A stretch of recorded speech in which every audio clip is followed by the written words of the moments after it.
Hola a todas y a todos, bienvenidos a la tercera sesión del curso ¿Entiendes el valor o te vale? Introducción a la economía marxista, traído a ustedes por la Brigada Paralela en Libertad y la Fundación Rosa Luxemburg.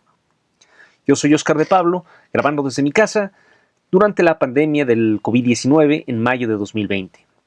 Desde su casa está ayudándonos a editar nuestro compañero José Ramón Calvo. Si no han visto las dos primeras sesiones, les pido las vean antes de continuar con esta. Sé que hablo muy rápido y que los conceptos que estamos viendo aquí pueden ser muy densos, así que les recomiendo que hagan pausa y regresen las veces que sea necesario para poder tomar notas. Si les quedan dudas, si tienen comentarios, si quieren decirme cualquier cosa, escríbanme por favor a la cuenta de Twitter @OscarDelDiablo. Ahí voy a tratar de responderles. Bueno, pues vayan por un café y empecemos. El Capital como novela negra.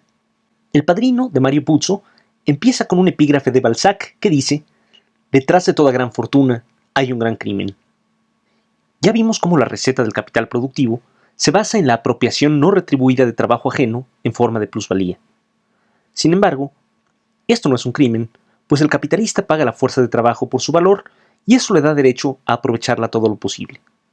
Si puede sacarle plusvalía, es porque esta es la única mercancía que rinde al activarse un valor superior al que ella misma costó. Para que eso ocurra, hacen falta dos cosas. Por un lado, una vasta población que no posea medios de subsistencia ni de producción y deba vender su fuerza de trabajo para vivir. Y por otro, fortunas tan grandes que no solo puedan comprar esa fuerza de trabajo, sino también las máquinas, los edificios y los insumos que se requieren para activarla. Ninguna de esas dos condiciones existió siempre. Ambas aparecieron en circunstancias históricas concretas. ¿Qué dio lugar a esas dos condiciones que permitieron el arranque del sistema capitalista? Ya nos lo dijeron Mario Puzo y Balzac. Un gran crimen. Hasta mediados del siglo XV no existía en ninguna parte del mundo una población necesitada de vender su fuerza de trabajo, como tampoco las fortunas capaces de comprársela. Fijémonos entonces en lo que sería la futura patria del capital productivo, Inglaterra. Para este punto, el sistema feudal estaba en franca decadencia. Las familias campesinas, que constituían el grueso de la población, ya no necesitaban la protección de los señores feudales y se habían emancipado de su servidumbre. Cada familia satisfacía directamente la mayor parte de sus deseos y consumía directamente la mayor parte de su producción. Además de explotar su pequeña tierra y su escaso ganado, producía en casa la mayor parte de su indumentaria y sus instrumentos, y solo ocasionalmente necesitaba comprar alguna herramienta o insumo. El poco dinero que necesitaba para ello lo obtenía vendiendo el pequeño excedente de lo que producía. Cada familia determinaba en qué trabajar, cuánto trabajar y cómo trabajar, y se quedaba con el producto de su trabajo. Pero no idealicemos este estado de cosas. Aquellas familias campesinas seguían produciendo en las mismas condiciones precarias de los siglos anteriores.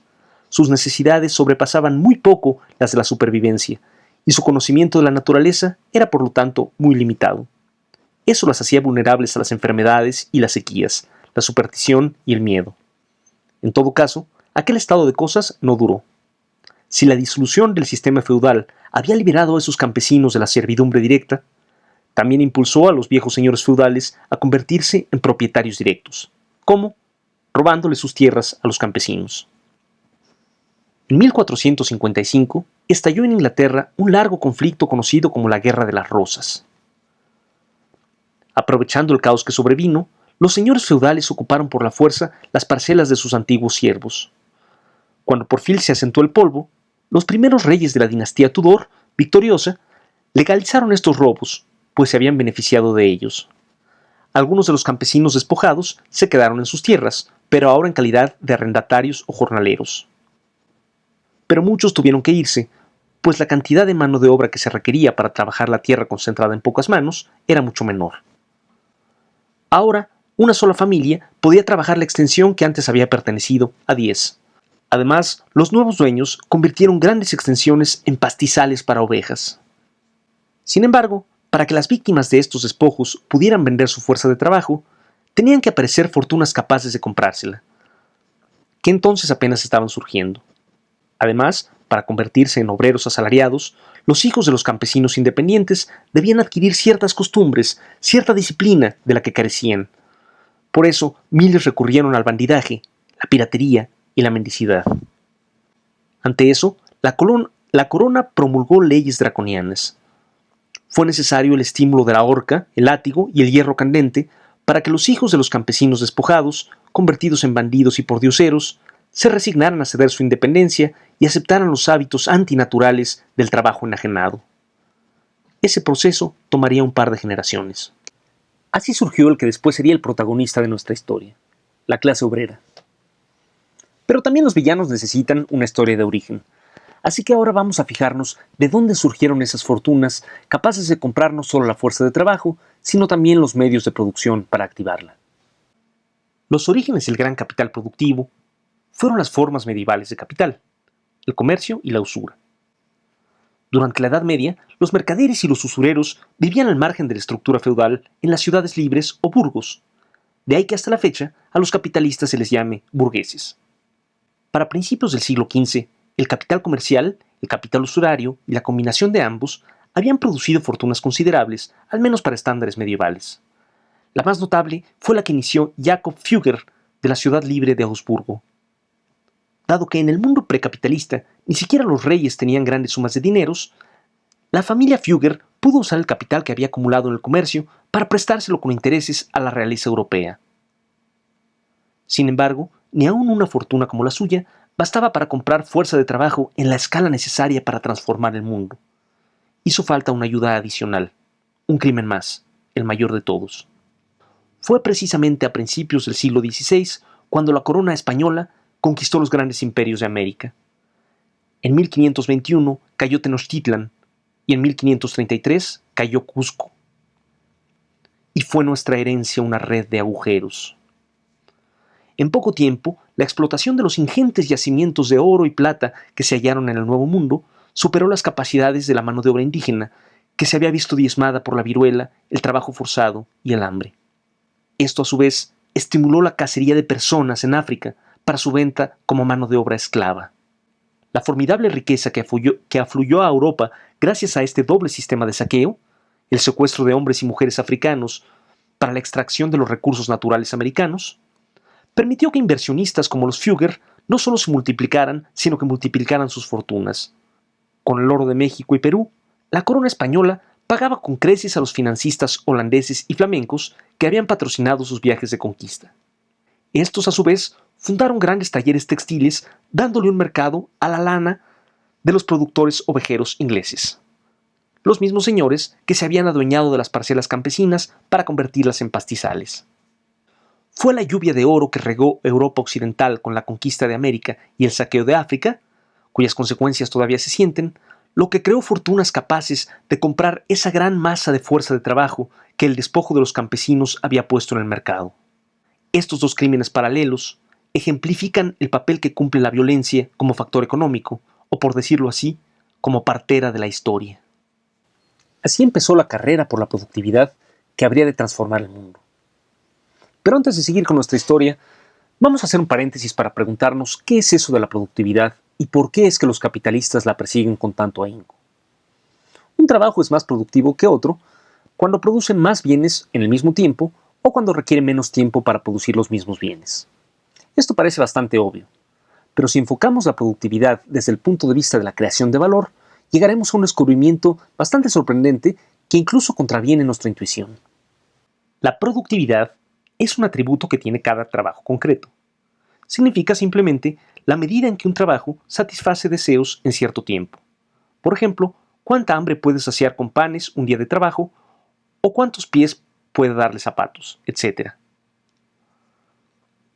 Pero recordemos que el trabajo crea valor en su dimensión abstracta, es decir, sin que para ello importe ninguno de sus atributos concretos. Para crear valor, una hora de cualquier trabajo es igual a una hora de cualquier otro, independientemente de sus características concretas, si es para producir pan o para producir zapatos, si produce una unidad o si produce 1000. Recordemos a nuestro inversionista panadero. Él adquirió medios de producción por 3,010 pesos y contrató a una trabajadora que los hiciera funcionar por 700 pesos. Invirtió, pues, 3,710 pesos. Al cabo de 10 días, obtuvo cierta cantidad de pan con un valor de 4,000 pesos, o sea, ganó 290 pesos. Esa ganancia fue lo que motivó todo el proceso, y saciar el hambre de la gente con pan no fue sino un subproducto. Es claro que pudo haber producido cualquier otra cosa, cualquier cosa capaz de satisfacer un deseo, siempre que le brindara la misma ganancia. Pudo haber producido zapatos o diamantes. Pues bien, así como el capital productivo no le importa el deseo concreto que satisface la producción, tampoco le importa la cantidad en que lo hace, es decir, su productividad. En la cuenta que acabamos de hacer, dije que se produjo cierto número de panes por un valor de 4,000 pesos. Y dije cierto número precisamente porque ese número no importa.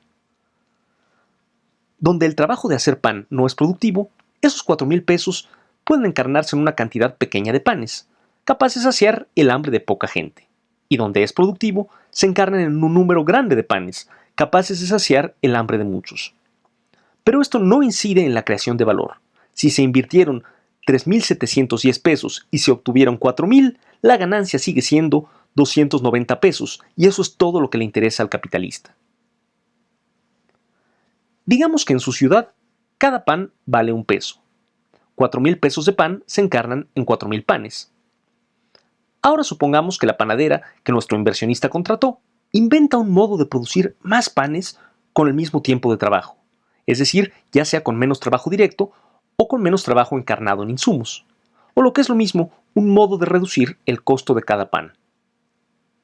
Si se aplica su invento, los 4,000 pesos de pan se encarnarán ya no en 4,000 panes, sino digamos en 5,000. Esa innovación permitiría que más gente saciara su hambre por el mismo trabajo y por el mismo precio. ¿Pero qué beneficio le aporta eso al capitalista? Si se aplica la nueva técnica, el tiempo de trabajo requerido para producir panes se reduce y por lo tanto se reduce también el valor de los panes, aunque ahora ese valor se encarne en una masa mayor de panes. Por su misma inversión de 3,710 pesos, él seguirá obteniendo los mismos 4,000 pesos de pan y ni un centavo más. Bien, ya vimos que la productividad de un trabajo no afecta el monto de la plusvalía que se le puede sacar.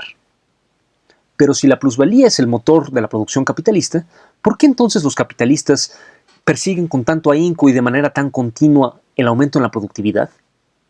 Sucede que nuestro inversionista no es el único productor de panes de la ciudad. Y no solo es el costo de sus panes lo que determina el valor social de los panes. Por eso, en la medida que la nueva inversión no se generalice, el valor social de los panes no disminuirá. A los demás panaderos que no apliquen el nuevo invento, su misma inversión les seguirá redituando 4,000 panes y por lo tanto 4,000 pesos de pan. Pero a nuestro capitalista la misma inversión le rendirá 5,000 panes y si el valor social del pan no disminuye, eso significa 5,000 pesos de pan. Si su ganancia era de 290 pesos, ahora será de 1,290 pesos y eso sí que le interesa. Es verdad que conforme los distintos productores van incorporando la innovación, el valor de su producto en la sociedad va disminuyendo. Por eso, los productores que tarden en adoptar esa innovación tendrán que vender su artículo por un valor inferior al valor que les costó producirlo. Mientras no consigan emular las mejoras de sus competidores, operarán con ganancias reducidas o incluso con pérdidas. Acuérdense de los dos tejedores de cestas de los que hablamos en la primera sesión. Uno era torpe y el otro hábil. A uno le tomaba un mes tejer cada cesta y al otro le tomaba un día, pero los dos tenían que vender sus cestas por el mismo precio, pues las cestas de ambos tenían el mismo valor. En suma, aunque la productividad no incide directamente en la plusvalía, adoptar una innovación antes que los otros permite a cada capitalista disminuir el costo de producción individual de su mercancía por debajo de su valor social. No adoptarla obliga al capitalista a producirla con un costo superior. Eso basta para impulsar a todos a buscar ávidamente cualquier aumento en la productividad y a no quedarse a la saga de los demás. El resultado es que se producen más bienes, es decir, se satisfacen cada vez más deseos con cada vez menos trabajo. Claro que, para el capitalista, la satisfacción de deseos sociales no es un fin en sí mismo, sino un medio. Mientras la producción obedezca al lucro y no a satisfacer los deseos de la gente, el único acicate de la productividad será la competencia. Ahora podemos retomar el hilo de nuestra historia y ver los primeros pasos que se dieron en esa carrera por aumentar la productividad. Así que volvamos a nuestro inversionista zapatero del siglo XVI. Cooperación y manufactura. Estamos en el siglo XVI y la producción de zapatos sigue siendo artesanal. Así que, para cumplir la receta del capital productivo, nuestro inversionista contrata 50 artesanos zapateros proveyéndolos de medios de trabajo. Bien, pero inmediatamente se da cuenta de que pagar 50 tallercitos es más costoso que alojar a los 50 zapateros en un solo gran taller. Y lo que pasa con el edificio pasa con los demás medios de producción. En vez de darle a cada uno un juego completo de herramientas y todas las materias primas que puedan necesitar, resulta más barato y genera menos desperdicio hacer que todos compartan un número menor de herramientas y una reserva común de materias primas de las que cada quien toma los que necesite. Esta concentración de artesanos en un solo espacio tiene un saludable efecto secundario. Si un artesano trabaja solo en su taller familiar, solo conocerá una manera de realizar cada paso, la que le enseñó su padre. Pero si trabaja al lado de otros 49 artesanos, cada uno operando a su modo, pronto todos van a imitar al que tenga la mejor técnica para realizar cada paso. Todos igualan el ritmo del más hábil, aprendiendo sus métodos y emulando su esfuerzo. Esto basta para aumentar la velocidad de la producción, sobre todo si hay un supervisor que se asegure de eso. Ese primer cambio histórico en el modo de producción, que simplemente consiste en reunir a varios artesanos bajo un mismo techo para que colaboren con las mismas herramientas y los mismos insumos, se llama cooperación. El siguiente paso se llama manufactura. ¿En qué consiste esto? En un principio, los 50 zapateros trabajaban paralelamente. Aunque lo hicieran bajo un mismo techo, cada uno cortaba su cuero, hacía sus suelas, formaba sus zapatos y les daba el acabado final. Pero pronto el capitalista se da cuenta de que lo mejor es descomponer la producción. Ahora, en lugar de que cada artesano realice las distintas fases que se necesitan para terminar el producto, cada fase se le asigna a un grupo distinto. Entonces, los 50 zapateros se dividen, digamos, en 5 grupos de 10, que ya no trabajan en paralelo, sino en fases sucesivas. El primer grupo se dedica solo a cortar cuero, el segundo solo a hacer suelas, el tercero solo a formar zapatos y el cuarto solo a darles el acabado final. Ahora bien, no todas estas labores toman el mismo tiempo. Por eso el capitalista no tarda en comprender que le conviene ajustar el tamaño de cada cuadrilla de acuerdo a la experiencia para agilizar el trabajo. Al mismo tiempo, mientras la producción se descompone al interior del taller, los distintos talleres se integran. Si hasta entonces las materias primas procedían de talleres independientes y para usarlas el capitalista debía comprarlas como mercancías, pronto se da cuenta de que es mejor integrarlas a su propia cadena productiva. Así, si antes el fabricante de zapatos debía comprarle las agujetas a otro fabricante, pronto integró la fabricación de agujetas a su propio proceso. El modo de producción que resultó de este doble cambio se llama manufactura. Los dos primeros cambios en la organización del proceso productivo, o sea, la cooperación y la manufactura, supusieron importantes aumentos en la productividad. Pero esto no fue nada comparado con lo que supuso el tercer cambio. Este fue más allá de la mera reorganización y lo revolucionó hasta lo más profundo. Me refiero a la introducción de maquinaria. A lo largo de milenios de desarrollo, la humanidad había usado solo unas cuantas máquinas con fines productivos, como el carro y el molino. Otras máquinas existían como meras curiosidades científicas o juguetes. Pero fue solo en la Inglaterra del siglo XVIII cuando se empezaron a aplicar las máquinas para satisfacer el grueso de los deseos humanos. Aunque rara vez figuren en las historias de las ideas, los inventos técnicos de la década de 1760 cambiaron el mundo más profunda y rápidamente que ningún otro hallazgo humano. En el verano de 1760, un neoyorquino llamado Charles Goodyear inventó la vulcanización del caucho. Poco después, el inglés James Hargreaves inventó una revolucionaria máquina para hilar algodón a la que le puso un nombre de mujer, Jenny. Al mismo tiempo, el escocés James Watt acondicionó el motor de vapor para su uso en máquinas productivas. Finalmente, otro inglés, hijo de peluquero y peluquero él mismo, llamado Richard Arkwright, inventó un mecanismo para transmitirle al hilado de algodón la fuerza del agua y estableció una fábrica basada en ese sistema. Al poco tiempo, añadió a su maquinaria un mecanismo para cardar el algodón crudo. Con eso, el tiempo de trabajo requerido para convertir el algodón en tela se redujo radicalmente. La industria mecanizada sometió la producción a la ciencia, y este principio todopoderoso fue extendiéndose a todos los productos que la sociedad consumía. Así, no bien Faraday y Maxwell comprendieron la naturaleza del electromagnetismo, la industria empezó a usar esa fuerza fundamental de la naturaleza para sus fines. Desde luego, las primeras máquinas tuvieron que fabricarse con los métodos artesanales de la manufactura. Fueron herreros y carpinteros tradicionales, usando sus herramientas tradicionales, quienes construyeron las primeras hiladoras Jenny. Pero pronto se inventaron máquinas, como el torno y la fresadora mecánicos, capaces de darle forma al metal y así producir industrialmente no solo las máquinas existentes, sino las que se fueran inventando. El desarrollo de la maquinaria fue por sí mismo un gran avance de la conciencia humana sobre la naturaleza ciega, es decir, de la libertad. En tiempos del Imperio Romano, cuando se inventó un molino hidráulico capaz de usar la fuerza de los ríos para moler el trigo, un poeta griego llamado Antípatro creyó que esto liberaría a las esclavas molineras de la necesidad de trabajar. Dejen reposar la mano que muele, oh molineras, y duerman plácidamente. Que el gallo en vano les anuncie la aurora.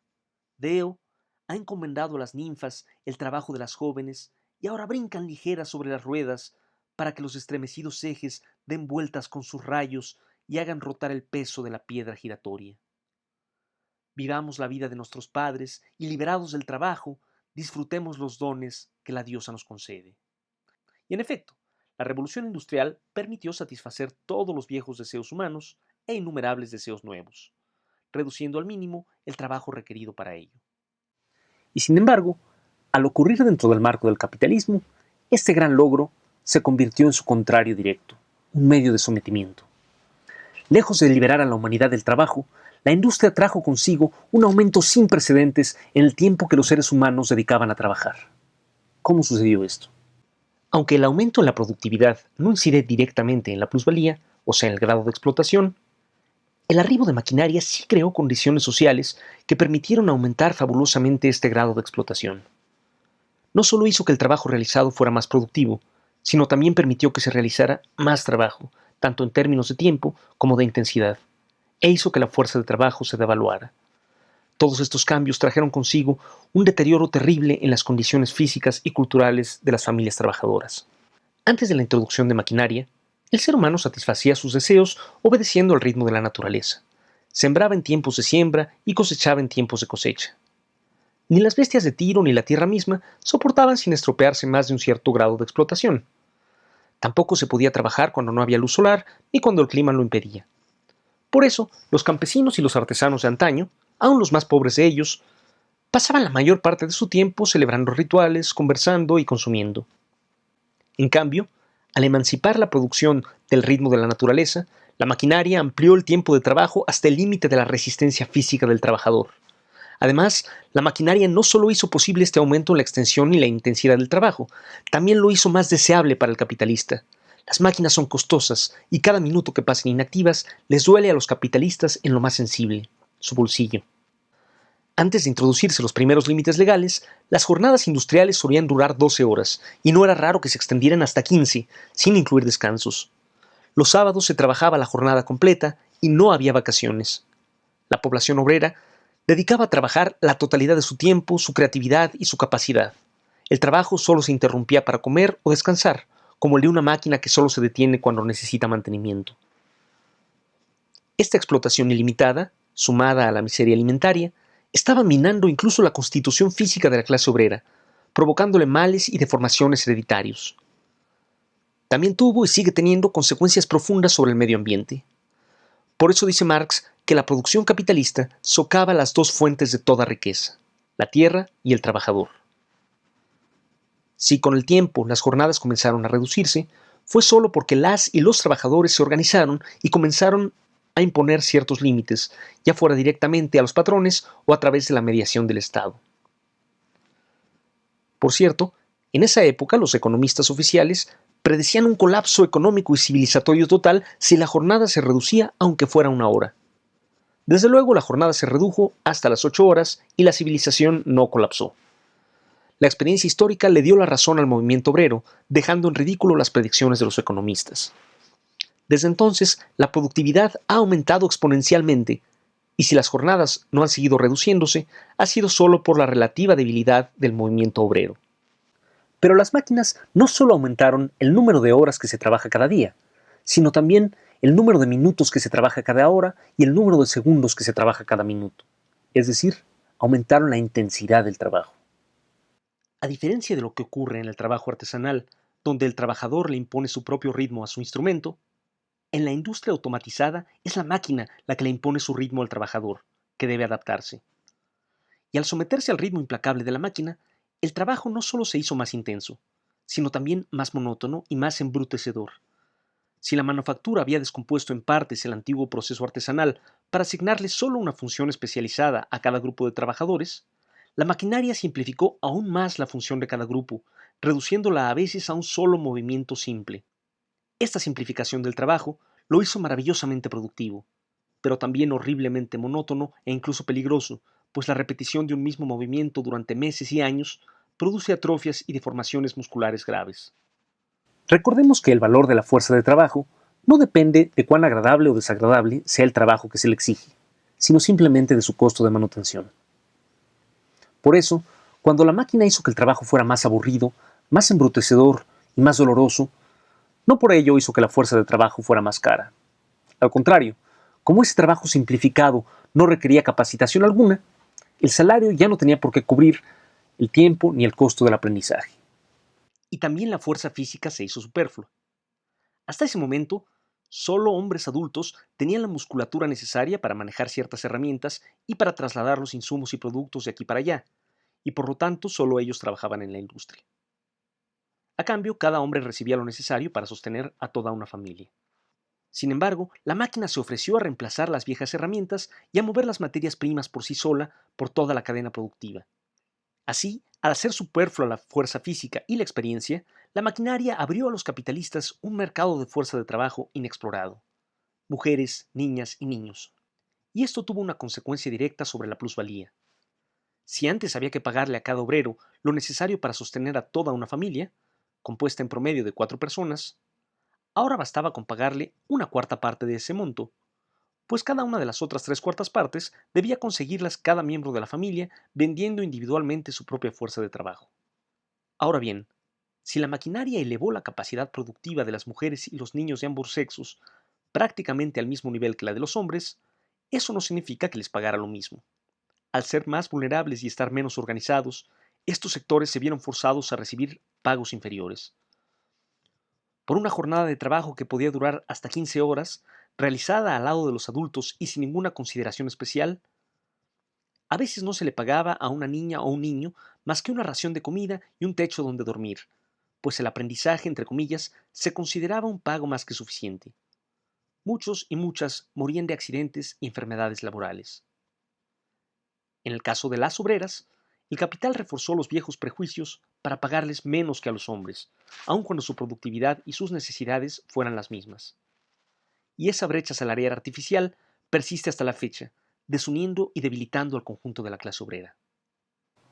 En cualquier caso, independientemente de la voluntad de los capitalistas, el que las mujeres se incorporaran al mercado de fuerza de trabajo tuvo consecuencias revolucionarias profundísimas en la estructura de la familia y en la relación entre los sexos. Desde el origen prehistórico de la sociedad de clases, las mujeres se habían visto confinadas al seno de la familia, encargadas de cubrir desde ahí las necesidades del cuidado familiar. Su contacto con el mundo pasó a depender de un jefe de familia masculino, que les imponía una posición subordinada. Pero cuando la maquinaria les abrió las puertas de las fábricas, o mejor dicho, cuando los obligó a entrar en ellas, millones de mujeres adquirieron de súbito su independencia económica. La idea de que su confinamiento doméstico y su posición subordinada eran consecuencias inherentes de su naturaleza quedó expuesta como un prejuicio sin fundamento. Queriéndolo o no, el tiempo que las obreras podían dedicar a las labores del cuidado familiar se redujo al mínimo indispensable. Al cabo de una jornada fabril de 12 horas, ya no había tiempo de confeccionar las prendas que la familia necesitaba, y ahora debían comprarse ya fabricadas. Y lo mismo con los ingredientes de la comida. Ya no había tiempo de moler el trigo para hacer harina, ni de hornear la harina para hacer pan. había que comprar el pan ya fabricado. Esto amplió fabulosamente el mercado de productos industriales. La misma mujer que antes confeccionaba la ropa de su familia y horneaba el pan en su casa, pasó a trabajar en un taller de costura o en una panadería. En otras palabras, las mujeres siguieron participando como siempre en la producción de alimento y de ropa, pero ya no solas, ya no en sus casas, sino en la fábrica. Así, una parte de la vieja labor doméstica se socializó. Con ello comenzó a disolverse la función principal de la familia, que muchos consideraban intocable. Por eso dice Marx que el capital profana todo lo que era sagrado y todo lo que era sólido lo desvanece en el aire. Sin embargo, este proceso de socializar la labor de cuidado quedó trunco. Los capitalistas estuvieron felices de encontrar un nuevo mercado para su ropa y sus alimentos, pero no se mostraron tan interesados en hacerse cargo de otras necesidades menos redituables, como el cuidado de los bebés y los ancianos. Estos deberes siguieron pesando sobre las familias trabajadoras y en particular sobre las mujeres. Esto hizo que su fuerza de trabajo siguiera siendo la última reserva de la familia obrera, a cuya venta solo se recurre cuando el hambre lo hace indispensable, lo que ocurre con una frecuencia cada vez mayor. Completar la socialización del trabajo doméstico y así conceder a las mujeres una igualdad real resultó una meta incompatible con los intereses del capital. Si desde entonces se han abierto guarderías, escuelas, hospitales y asilos accesibles para las familias trabajadoras, ha sido muy lentamente y solo por la presión del movimiento obrero, y en particular de su componente femenino. Lo cierto es que aquellas mujeres que pudieron sumarse al mercado de fuerza de trabajo, o que tuvieron que hacerlo, de manera independiente y no como auxiliares de sus padres o esposos, se vieron sometidas a todas las torturas de la producción fabril.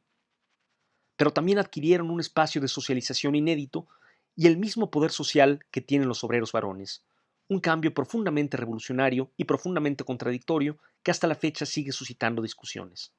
De todas las condiciones que la industria creó, quizá la más brutal y la más ventajosa para la extracción de plusvalía fuera el desplazamiento de los obreros y las obreras por máquinas y el consecuente surgimiento de un gigantesco ejército de desempleados desesperados por vender su fuerza de trabajo.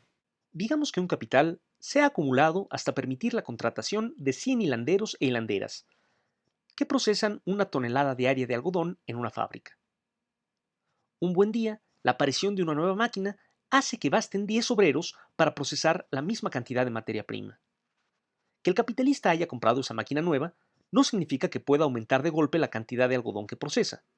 Así que ahora, para procesar ese algodón, le bastan 10 obreros y los 90 restantes se le vuelven superfluos. Son despedidos y deben buscar empleo en otra industria. Es verdad que con el tiempo, el capitalista podrá comprar más algodón y más máquinas, lo que le permitirá volver a ampliar su planta laboral, contratando a 10 obreros más por cada máquina que adquiera y cada tonelada de algodón adicional que pueda procesar diariamente. Y así, al aumentar la escala de su producción, irá contratando más obreros, hasta que se introduzca la siguiente máquina y el horrible ciclo vuelva a empezar, ahora a una escala mayor. Es verdad que si 90 obreros son despedidos hoy, el desarrollo de la industria permitirá que en 10 años se hayan contratado a 1000, pero entonces se introducirá una nueva máquina y serán despedidos 900. Al cabo de otros 10 años, se habrán contratado otros 10.000, pero la próxima innovación arrojará a la calle a 9000 de ellos y así sucesivamente. De ese modo, el ejército de desempleados siempre fluctúa, pero a largo plazo tiende a crecer conforme crece la industria misma. El desempleo no solo afecta a los trabajadores que lo sufren directamente en cada momento dado, sino que abarata la fuerza de trabajo en general y deteriora las condiciones de toda la clase obrera. ¿Cómo ocurre esto? Como ocurre con toda mercancía, el aumento de oferta de fuerza de trabajo por encima de su demanda hace que ésta pierda valor. Y esta caída en el valor de la fuerza de trabajo puede reflejarse en una caída en el monto del salario, en un aumento no compensado en el horario de trabajo o en las dos cosas a la vez. Si de una familia de 5 trabajadores, 2 han perdido su empleo, los otros 3 harán lo necesario por conservar el suyo, incluyendo el aceptar un pago menor por cada hora de trabajo. Si no aceptas estas condiciones, suele decir el gerente de recursos humanos, allá afuera hay miles de desempleados que las aceptarán con gusto. Como vimos en la sesión pasada, el valor promedio de la fuerza de trabajo depende del costo de los medios de subsistencia indispensables del obrero y de su capacidad de trabajo. Digamos que nuestra panadera necesita aportar a su familia un mínimo de 50 pesos diarios y puede trabajar un máximo de 11 horas por jornada. Si un exceso de oferta provoca que el valor de su fuerza de trabajo caiga por debajo de ese promedio, la panadera deberá reducir el monto de los medios de subsistencia que necesita. Es decir, tendrá que conformarse con aportar menos de 50 pesos. Aumentar su capacidad de trabajo, es decir, tendrá que trabajar por más de 11 horas diarias o las dos cosas a la vez. Todo esto implica un sufrimiento extraordinario. La caída en el valor de la fuerza de trabajo, resultado de la existencia de este ejército industrial de reserva, desalienta además el desarrollo tecnológico. Veamos cómo. Como ustedes recordarán, el sentido del desarrollo tecnológico es abatir los costos de producción. Por eso, si la fuerza de trabajo se devalúa más allá de un cierto punto, resulta más barato contratar trabajadores que comprar o desarrollar tecnología. Por eso, en la Inglaterra de la Revolución Industrial, podían verse mujeres jalando carros de carga como si fueran caballos, pues el salario de una mujer salía más barato que la manutención de un caballo. Por eso, los países donde la mano de obra es más barata, se producen maquiladoras con técnicas de la época manufacturera. En el México de hoy, le resulta más barato a las constructoras emplear peones que carguen los costales de cemento que rentar una bomba para subir la mezcla. Ahora bien, todos estos cambios brutales no deben explicarse por la mera codicia de los capitalistas como individuos. Como vimos, cada aumento en la productividad se vuelve obligatorio para todos los capitalistas, pues si uno vacila en adoptarlo, el valor social de su mercancía cae por debajo del costo que le tomó su producción individual. Aunque los capitalistas y sus voceros la justifican a posteriori, el verdadero motor de la explotación no es la codicia personal, sino la dinámica del sistema. Ni los patrones más humanitarios pudieron prescindir del trabajo infantil, limitar los despidos ni reducir las jornadas, aun cuando apoyaran las medidas públicas que obligaran a todos a hacerlo. El que un solo capitalista adoptara esas medidas simplemente lo hubiera llevado a la quiebra y no hubiera servido de nada. Cuando cada capitalista individual exige más trabajo de la familia obrera, permitiéndole cubrir las mismas necesidades, o bien la obliga a reducir las necesidades que cubre sin reducir su trabajo, lo que obtiene ese capitalista individual es un aumento de lo que Marx llamó plusvalía absoluta. Plusvalía absoluta es la que un capitalista individual obtiene cuando aumenta el trabajo que sus obreros deben realizar para cubrir sus necesidades o cuando se reducen las necesidades que deben cubrir a cambio de su trabajo. Ahora bien, para vivir, el capital necesita circular. Para que su ciclo vital se cumpla, las mercancías no solo deben producirse, sino que también deben encontrar quien las compre. Por eso, dado que la capacidad de compra de la población no necesariamente responde al ritmo que la circulación del capital exige, y dado que la capacidad de compra se ve minada cíclicamente por las oleadas de desempleo, las mercancías se atascan cíclicamente también en el cuello de botella del mercado. No encuentran compradores. Esto genera crisis de sobreproducción, cuyo prototipo clásico fue la Gran Depresión de 1929. Cuando esto ocurre, la industria pierde velocidad y la miseria se generaliza, hasta que la producción vuelve a ser redituable. Recordemos que la plusvalía es la diferencia entre el valor que el capitalista invierte en fuerza de trabajo y el valor que el trabajo crea. El monto que invierte en fuerza de trabajo, o sea, su valor, depende del valor de los medios de subsistencia de las familias obreras. Pues bien, conforme la industria que produce esos medios de subsistencia se vuelve más productiva, es decir, conforme logra producir cada vez más artículos con menos trabajo, el valor de esos artículos disminuye, aun cuando satisfagan la misma cantidad de necesidades e incluso más. Así, digamos que una familia obrera necesita comprar mensualmente una canasta básica y cierta cantidad de ropa, pagar una renta, cubrir ciertos gastos de salud, etc. Una caída en el valor de la fuerza de trabajo causada por el exceso de oferta puede obligar a esa familia a conformarse con una canasta básica más reducida o de peor calidad, comprar menos ropa, renunciar a ciertos servicios médicos, etc. Pero si estos bienes son productos de industrias donde se introdujo maquinaria, producirlos requerirá menos trabajo y perderán valor incluso si no pierden calidad. Y si los productos que consume se abaratan, la familia obrera podrá comprar más aun si gana menos. Una canasta completa e incluso aumentada, más ropa, más tratamientos médicos, etc. Si lo mismo ocurre con el conjunto de sus necesidades, la familia obrera podrá percibir un monto menor sin prescindir por ello de los bienes de consumo socialmente acostumbrados, e incluso consumiendo cada vez más. De ese modo, el desarrollo de la productividad permite al conjunto de los capitalistas pagar menos por la misma fuerza de trabajo y por lo tanto generar más plusvalía, sin perjudicar los hábitos de consumo de la población trabajadora e incluso ampliándolos progresivamente. Si ustedes recuerdan, en la sesión pasada dije que la porción que recibe hoy un obrero vidriero con respecto al valor que produce es mucho menor a la porción que recibía un esclavo con respecto al valor que producía. En otras palabras, la tasa de plusvalía o el grado de explotación es hoy mucho más elevado de lo que ha sido jamás. En ese sentido, podemos decir que el vidriero está más explotado que un esclavo. Pero eso no significa que viva peor que el esclavo, ni que tenga que conformarse con un número menor de bienes materiales. Simplemente significa que hoy los bienes que consume la familia del vidriero son tan baratos que el capitalista puede pagarlos con una fracción ínfima del valor que obtiene de su trabajo. A la plusvalía que aumenta para toda la clase capitalista a través del aumento general de la productividad y el consecuente abaratamiento de los medios de subsistencia de la población obrera, se le llama plusvalía relativa. La plusvalía relativa es la que obtiene la clase capitalista cuando el aumento general de la productividad permite al obrero satisfacer todas sus necesidades por menos valor. En ese sentido, al desarrollar los deseos humanos más de lo que había hecho ningún otro sistema en la historia, el capitalismo significó un progreso civilizatorio y productivo sin precedentes. Pero aún ese progreso tuvo su lado oscuro. Por mucho que aumente la capacidad de compra de una familia obrera, dado que la ganancia de los capitalistas aumenta aún más, esta capacidad de compra irá siempre a la saga del enriquecimiento de la clase dominante y sus cortesanos, y por lo tanto también del desarrollo de nuevos deseos sociales. Es verdad que la hija de una obrera actual podrá acceder a bienes con los que su madre no podía ni soñar, como un teléfono portátil con acceso a Internet.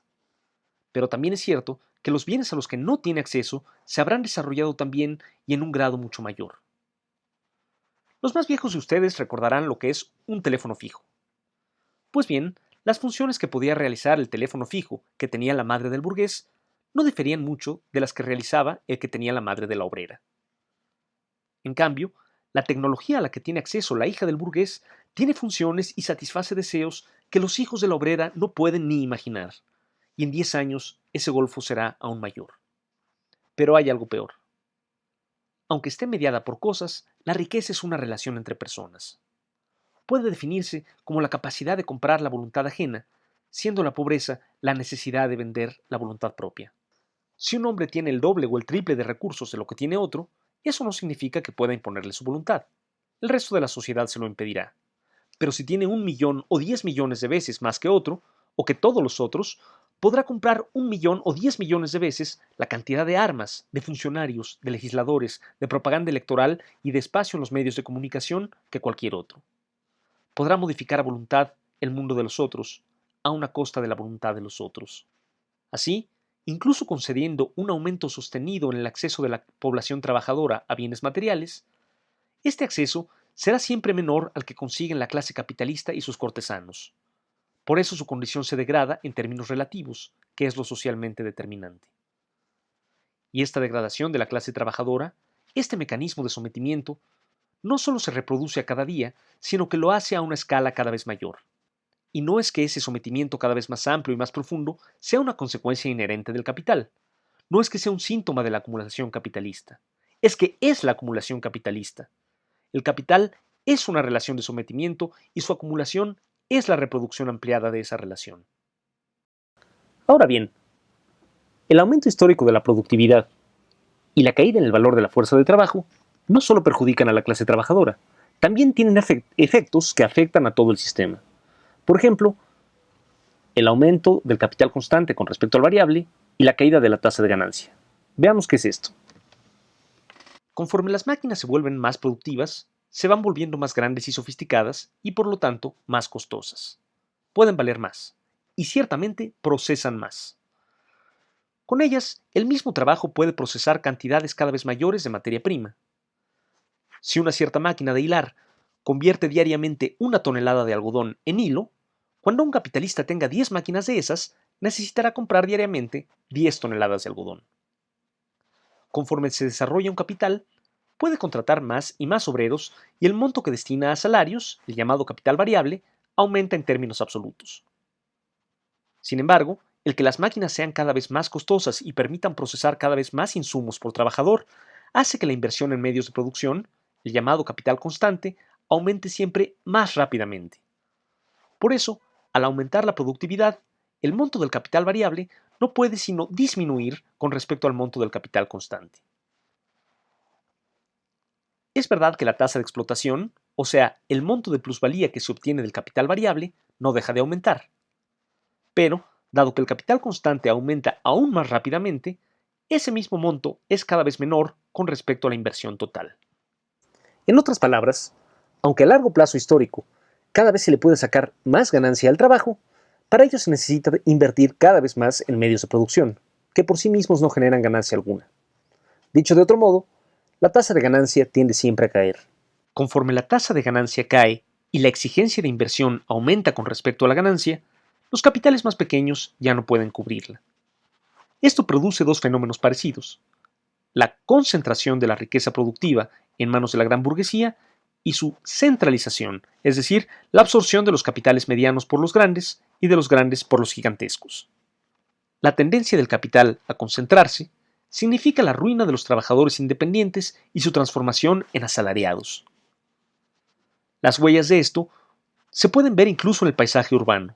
Los tallercitos artesanales van dejando su puesto a tiendas de productos industriales y las tienditas de la esquina van dejando su lugar a franquicias de grandes compañías como Oxxo y 7-Eleven. Así se desintegra la antigua clase media, compuesta de trabajadores independientes y pequeños capitalistas. Muchos de ellos se integrarán al proletariado común que realiza trabajo manual. Otros formarán una nueva clase media, compuesta de administradores y profesionistas que venden su fuerza de trabajo por un salario superior al de los obreros manuales, sin dejar, por eso, de ser meros asalariados. Por su parte, la tendencia del capital a centralizarse significa la incorporación de las empresas más pequeñas a las más grandes y la transformación de los capitalistas más pequeños en empleados o socios menores de los capitalistas más grandes. Desde luego, los capitalistas absorbidos no se convertirán en proletarios, pero sí en socios menores subordinados a los mayores. Esto también es un fenómeno verificable. Los diversos refrescos que se pueden elegir en el mercado eran hace 20 años producto de diversas empresas locales o nacionales. Hoy, todos pertenecen a un par de gigantes transnacionales. Y lo mismo ocurre con las cervezas e incluso con las editoriales. Hasta las más grandes empresas de informática y entretenimiento del mundo se han centralizado en pocas manos, lo que no puede sino afectar el contenido del consumo y la cultura de masas. Disney es hoy dueña de Star Wars y de Marvel. Un solo capital define el modo en que se entretienen millones y millones de personas. Por eso, así como la semilla conduce a la planta y la vida conduce a la muerte, es inevitable que la libre competencia conduzca a su propia negación, el monopolio. Y esto tiene efectos importantes. Habíamos visto que los capitalistas no se preocupan por desarrollar su productividad por la productividad misma, sino como un medio para abatir el costo de su producción por debajo de su costo social. Si no hay otros productores, la productividad, es decir, el que el trabajo realizado se encarne en muchas cosas y no en pocas, no incide directamente en el monto de la plusvalía. Mientras la producción esté al servicio de la ganancia privada y no de los deseos humanos, la competencia será el único acicate de la productividad y por lo tanto del desarrollo tecnológico.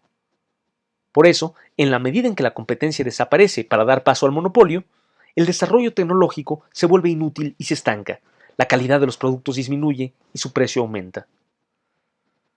Cuando Marx escribió El Capital hace siglo y medio, todo esto no eran más que predicciones teóricas que aún tenían que ponerse a prueba en el laboratorio de la historia.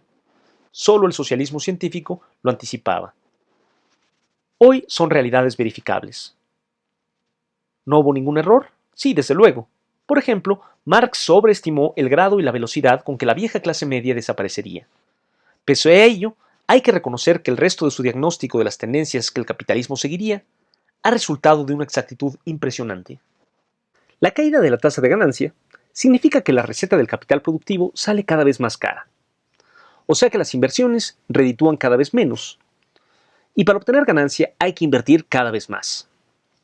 Esto hace que muchos capitalistas se vean tentados a invertir en formas no productivas de capital, como las que había en la Edad Media, pero a una escala hipertrofiada, monstruosa. Por ejemplo, un capitalista puede comprar casas, pero también puede limitarse a comprar las hipotecas de esas casas, o los seguros, las garantías y los colaterales sobre las hipotecas de esas casas, y así sucesivamente. Especular con semejante valor le permitirá obtener grandes ganancias durante un tiempo, sin necesidad de producir nada, de vender nada, ni de alojar a nadie en esas casas. Esto es la especulación inmobiliaria. La crisis de 2008 fue en el fondo una clásica crisis de sobreproducción, como las que hemos descrito, pero la forma que asumió fue la del estallido de una burbuja inmobiliaria, es decir, el derrumbe de un castillo de naipes altísimo de hipotecas, seguros, garantías y colaterales construidos sobre esas casas cuyo precio ya nadie podía cubrir. El capitalismo reveló una capacidad productiva y civilizatoria sin precedentes en la historia. Sin embargo, la caída de la tasa de ganancia no solo produce el declive actual de esa capacidad, sino que le pone un límite futuro absoluto. Y quien fija ese límite no es nuestra indignación moral ni nuestro sentido de la justicia, sino la tendencia científicamente verificable de su propio desarrollo. Como un aprendiz de brujo, el capitalista ha despertado fuerzas muy poderosas que ya no puede controlar. Pero de todas las fuerzas que el capitalismo engendra, ninguna es tan incontrolable y tan peligrosa, al menos desde el punto de vista del capitalista, como la clase obrera. A diferencia de los antiguos esclavos y los siervos de gleba, a diferencia de los campesinos pobres y de los actuales indigentes urbanos, en suma, a diferencia de todas las demás clases oprimidas del pasado y del presente, el proletariado moderno reúne tanto el interés objetivo en acabar con toda la división de clases como el poder social que le permite hacerlo. Por eso, solo las y los trabajadores mismos pueden hacer que el trabajo vuelva a ser libre. ¿Pero qué puede significar que el trabajo vuelva a ser libre? La humanidad no puede desaprender las técnicas productivas aprendidas, ni renunciar voluntariamente a deseos que ha llegado a considerar normales. Por eso, ni las familias ni los individuos podrán volver a determinar por sí solos las condiciones de su trabajo particular, ni a ser dueños individuales de sus frutos. Al socializar la producción, el capitalismo los despojó para siempre de esa posibilidad. Liberar el trabajo de esa forma es imposible. En cambio, es posible y es necesario someter esa gran producción social y masiva que el capitalismo creó al control democrático de la sociedad que la realiza y la consume. No revertir las conquistas productivas del capitalismo, sino liberarlas de las trabas que limitan su potencial, y en particular la traba de servirle al lujo privado. Hacer que el trabajo que la sociedad realiza le sirva a los deseos de la sociedad trabajadora y no al revés. Eso significa la emancipación del trabajo. Si digo que solo la clase obrera puede hacer eso, no es por ninguna virtud especial de sus miembros, sino por la posición en que el propio sistema capitalista la colocó. Como toda la producción está en sus manos, ella puede detenerla y echarla a andar cuando lo decida. Cada día, la propia producción capitalista congrega, organiza y educa a la clase obrera para explotarla, sin saber que está congregando, organizando y educando a sus sepultureros. En el manifiesto del Partido Comunista, Marx y Engels escribieron que el hundimiento del capitalismo y el triunfo de la clase obrera eran igualmente inevitables. Sin embargo, a la luz de los descubrimientos posteriores del propio Marx, me parece que esta certeza no se justifica. Hoy, la pérdida de impulso de la innovación tecnológica que resulta de la centralización del capital en monopolios puede tener resultados catastróficos. Seguimos usando el mismo modelo de suministro energético que desarrollamos hace 2 siglos, basado en última instancia en la quema de combustibles fósiles, solo que a una escala cada vez mayor, con las consecuencias climáticas que ustedes conocen. El mundo se está calentando y los científicos coinciden en que se debe a la emisión de CO2 que resulta de nuestra actividad. Y sin embargo, los modelos más eficientes de suministro energético se desarrollan con una lentitud exasperante. Una catástrofe ecológica, una guerra mundial o el simple abandono de las máquinas por falta de inversión productiva, riesgos estos inherentes a la caída de la tasa de ganancia, no solo amenazan con detener el desarrollo de las necesidades humanas, sino incluso con revertirlo vertiginosamente, proyectando en reversa acelerada la película del progreso material. Lo que hoy consideramos necesidades básicas, incluyendo un acceso regular a la alimentación y la salud, puede convertirse en lujos inconcebibles para nuestros nietos. Esto es a lo que Rosa Luxemburg se refería cuando, basándose en las contradicciones del presente, predijo que si no construimos el socialismo en el futuro próximo, descenderíamos en la barbarie. Y la disyuntiva no durará. Recordemos que el potencial de la clase obrera se basa en su capacidad de detener la producción. Por eso, en la medida en que la producción deje de ser redituable para los capitalistas, el movimiento obrero perderá su potencial transformador y esta ventana histórica de oportunidad se cerrará. No sería la primera vez que las contradicciones de una época se resuelven en la destrucción general de las fuerzas productivas y el hundimiento de todas las clases en pugna. El proletariado puede superar positivamente las contradicciones de nuestra época y así impedir que la humanidad descienda en la barbarie. Pero para eso, las obreras y los obreros tienen que superar los prejuicios que les inculca la clase dominante y acceder a un conocimiento preciso y franco de su propia realidad y su propio potencial. Es mucho lo que está en juego y nada garantiza que vayan a lograrlo.